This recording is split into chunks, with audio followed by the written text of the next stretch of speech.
Hey guys, so last week was the first time we drafted all of Return to Ravnica block. It was alright, had a good time. It's kind of interesting.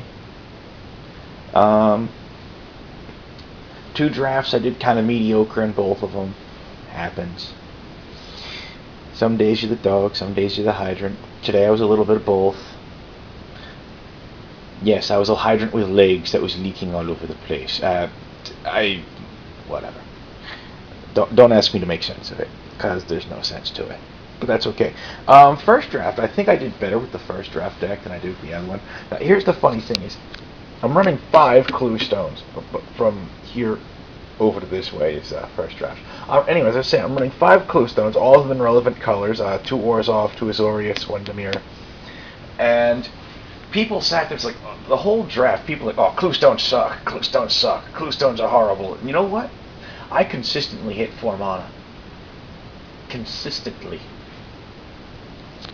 And, heavens forbid, every time I got Teysa, the only time I got Teysa up and I wasn't able to cast her, one of my opponents, I can't remember what the hell he did. Oh, I can't remember. Those, I drew Teysa a few times, and only one time. Well, yeah. She hits the board, she wins games, by the way. 4/4 Vigilance, pro creatures, for 5 white and black. Whenever a creature deals combat damage to you, destroy it, and you get a 1/1 black-white spirit token with flying.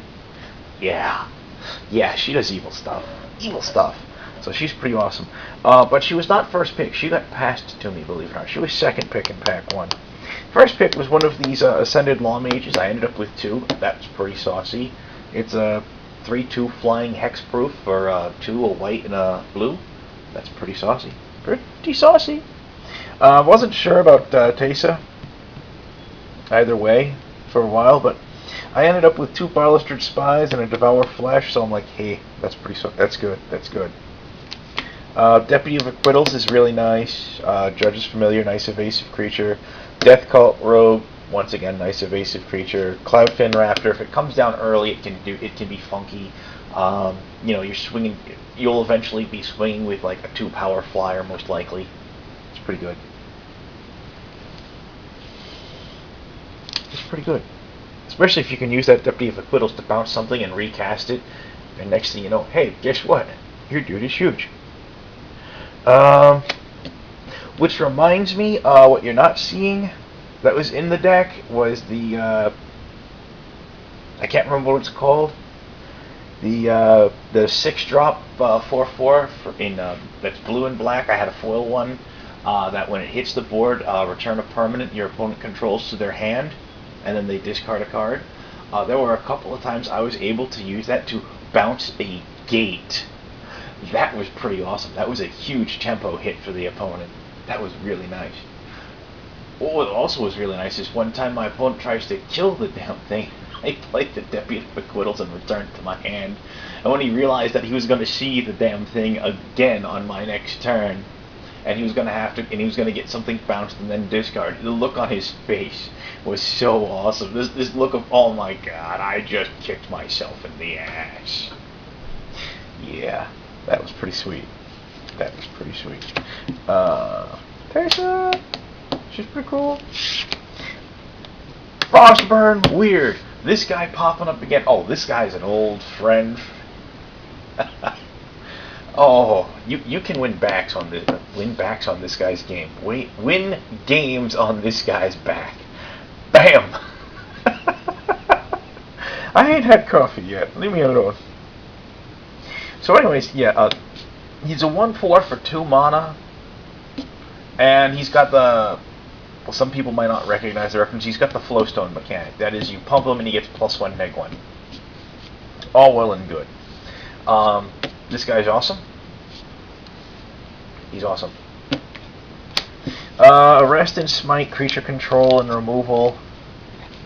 Lie of Decree is not bad. I also had an Azorius Justicar, so in theory I could lock down like 2 creatures for 2 turns in a row, which I did before. I could lock down 4 creatures at once if I have a crap ton of mana to spare. Sunspire Gatekeepers. I had no gates. I was just running them because they were a 2/4 body. Knight of Obligations. Actually surprisingly solid. Horse Street Denizen.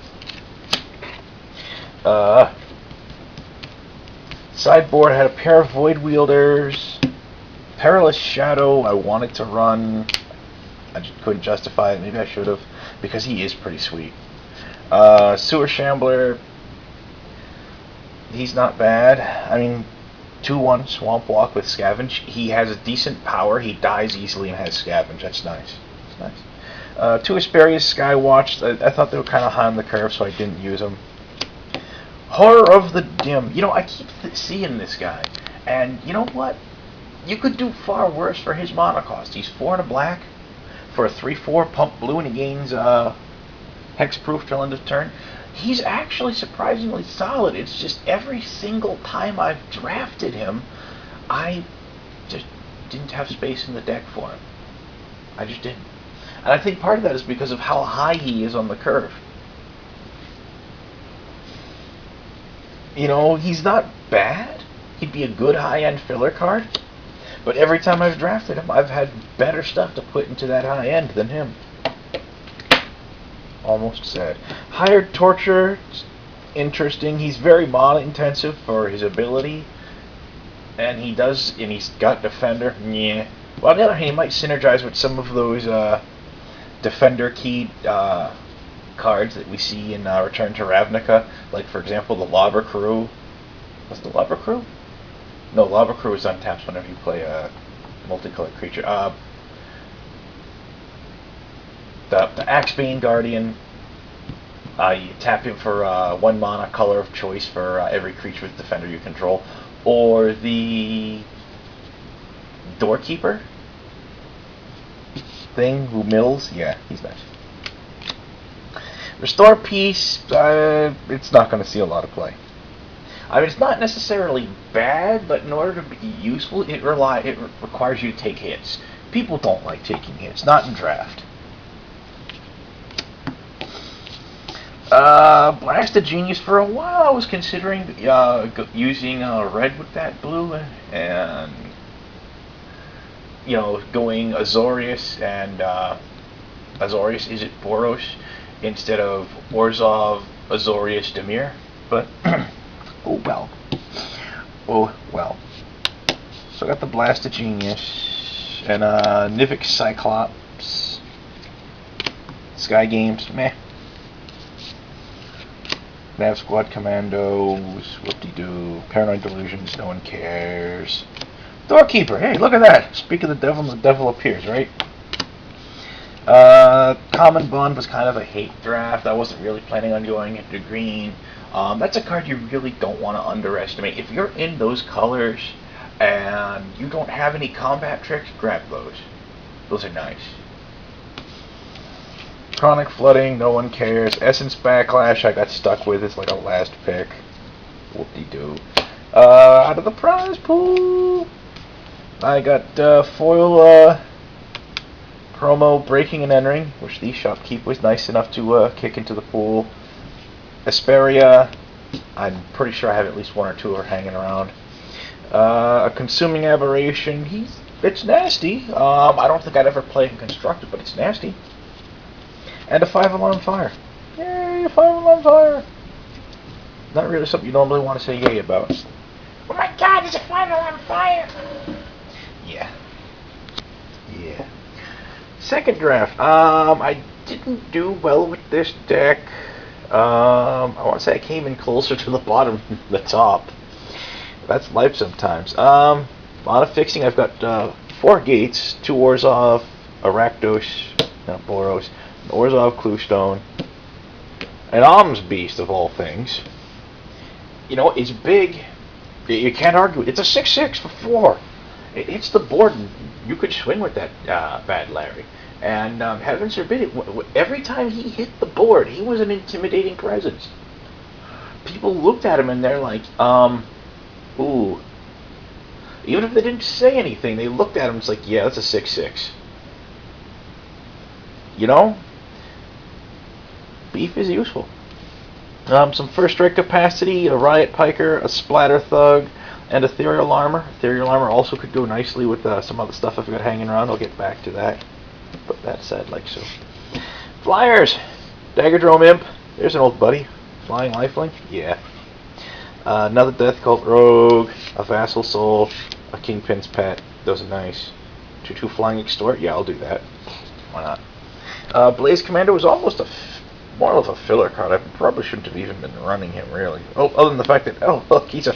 Oh, yeah, now I remember why. He's a 5/3. I put him down thinking he was something else when I was sorting through the deck getting ready for the video. I forgot. Oh, yeah. He's Battle Cattle. Whenever an instant or sorcerer you control deals damage, you get a pair of 1/1 red-white soldier tokens with haste. All well and good. Unfortunately, I've only got one card in the deck that he could key off of, which is this here Annihilating Fire. Mostly he was in here just because he was a 5/3. He's big. Syndicate Enforcer, he's a 3/2 body with Extort. Mostly for the Extort. Dutiful Thrall, he's a good early blocker. Armory Guard, I had 4 freaking gates, why not, you know? 2/5 Vigilance, as long as I have a gate, yeah, sure. Uvalsar Gatekeepers, he's a 2/4. When he hits the board, if you control at least 2 gates, target creature gets -2/-2 till end of turn. He never came up when I had enough gates in play to use him. That was irritating. But oh well. Cinder Elemental, he's kind of a body, kind of removal. Unfortunately, he draws fire. He draws a lot of fire. Because people don't want his tap ability, his tap sacrifice ability coming online. But that's direct damage. You don't want that. Control removal. Light of Degree is a control card. Annihilating Fire removal. Devour Flesh, Forced Sacrifice, very nice. 2 Fatal Fumes, those came in kind of handy. Now, I mentioned that guy. Now, that gives +1/+1 for each enchantment you control, plus first strike. 2 Sinister Possessions, 1,000 Lashes. Oops, just bumped the camera, as if you couldn't tell. So, yeah, that had potential. It had potential. Unfortunately, like I said, the deck's potential ended up not being realized. Sideboard. Millennial Gargoyle. He's not a bad filler card, but I just didn't feel I could run him in the deck. Shadow Slice is just too expensive. I mean, if it was target opponent loses 3 life and you gain 3 life, I'd be all over it. Yield Scorn, Ward, Enchant Creature Protection for multicolored. Yeah. Didn't care. Slate Street Ruffian. I considered running him, but he's 3 mana for a 2/2, and I don't like it. And his special ability isn't going to be all that relevant very often. Razor Tip Whip is a crappy filler card. Dimir Cluestone. I decided not to use Azorius Cluestone. It wasn't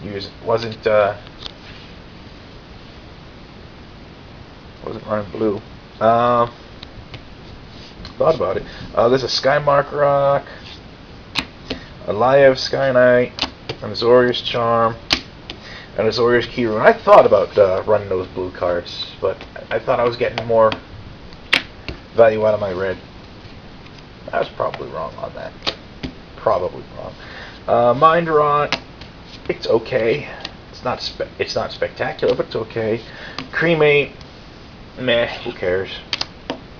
Bellows Lizard's just not worth it. One of the things that's going to come up a lot in this draft environment is that despite the fact that you do have a couple of aggro guilds running around, simply because a lot of the time you're going to be forced to run a 3-color deck, which is going to make your deck slow. So 1-drops aren't quite going to be as relevant as they were before. Even 2-drops are going to have questionable relevance at times. Another thing, of course, is, when you're drafting, when you open up your Dragon Maze pack, your first handful of picks in Dragon Maze, you should be not only putting yourself into 3 guilds, 2 colors. Well, you put yourself into 3 colors, which is 3 guilds, all well and good. I mean, if you could somehow manage to keep down to 2 colors, that'll be awesome, but oh well. Now, here's the big thing to keep in mind. When you choose your colors, make sure that you don't pick a combination like Well, doesn't really matter, I suppose. But because even if you go like green, red, white, you're gonna end up with Selesnya in your third pack for Return to Ravnica. But just be aware of which colors you're going in, which colors you're really strong in, and pick appropriately because it's gonna be really important. I mean, really important. Because there's gonna be so much crazy color stuff running around that things can get out of hand. Prize pool out of this though, I got another foil promo breaking and entering, a regular breaking and entering, pithing needle, and a volatile rig. I don't think anyone likes the volatile rig though. It's kind of crappy. Kind of crappy. Alrighty. So that wraps this up. I will catch you kids later. Be good, stay safe, etc., etc.